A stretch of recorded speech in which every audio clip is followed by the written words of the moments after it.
കോഴിക്കോട് പേരാമ്പ്ര കക്കാട് സ്വകാര്യ ബസ്സിടിച്ച് ബൈക്ക് യാത്രികൻ മരിച്ചു. മരുതോങ്കര സ്വദേശി അബ്ദുൽ ജവാദാണ് മരിച്ചത്. തെറ്റായ ദിശയിൽ അമിത വേഗതയിലെത്തിയ സ്വകാര്യ ബസ്സാണ് ഇടിച്ചത്. അപകടത്തിൽ പ്രതിഷേധിച്ച് പേരാമ്പ്രയിൽ ജനങ്ങൾ റോഡ് ഉപരോധിച്ചു. നാളെ കുറ്റ്യാടി കോഴിക്കോട് റൂട്ടിൽ ഡിവൈഎഫ്ഐ സ്വകാര്യ ബസ്സുകൾ തടയും.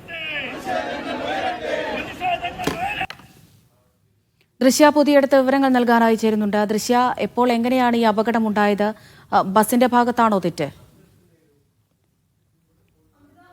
3:45 ഈ അപകടം നടക്കുന്നത്. കോഴിക്കോട് നിന്ന് കുറ്റ്യാടിയിലേക്ക് പോകുന്ന ഒരു സ്വകാര്യ ബസ്, അതായത് ഒമേഗ എന്ന ബസ്സാണ് യുവാവിനെ ഇടിക്കുന്നത്. യുവാവ് ബൈക്കിൽ വരികയായിരുന്നു.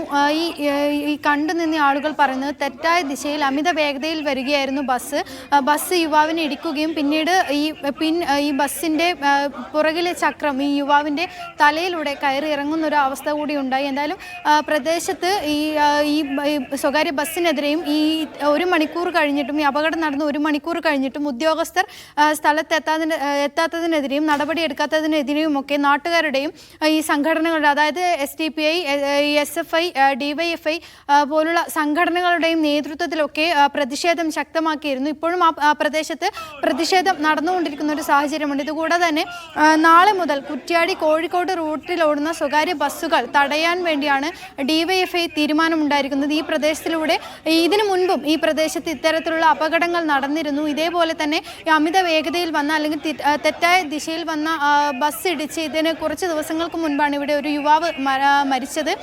ഇതിന് പിന്നാലെയാണ് ഇന്നും ഇത്തരത്തിലൊരു അപകടം ഉണ്ടാകുന്നത്. തെറ്റായ ദിശയിൽ കോഴിക്കോട് നിന്ന് കുറ്റ്യാടിയിലേക്ക് പോവുകയായിരുന്നു ഒമേഗ എന്ന ബസ്സാണ് ഈ യുവാവിനെ ഇടിക്കുന്നതും യുവാവ് സംഭവ സ്ഥലത്ത് തന്നെ മരിക്കുന്നതും. ഇതിന് പിന്നാലെ ഈ പ്രദേശത്ത് കനത്ത പ്രതിഷേധമുണ്ടായി. നാളെ മുതൽ DYFI ഈ റൂട്ടിലൂടെ ഓടുന്ന സ്വകാര്യ ബസ്സുകൾ തടയാൻ തീരുമാനിച്ചിരിക്കുകയാണ്. അമൃത. ശരി, ദൃശ്യ പുതിയടത്താണ് വിവരങ്ങൾ നൽകിയത്.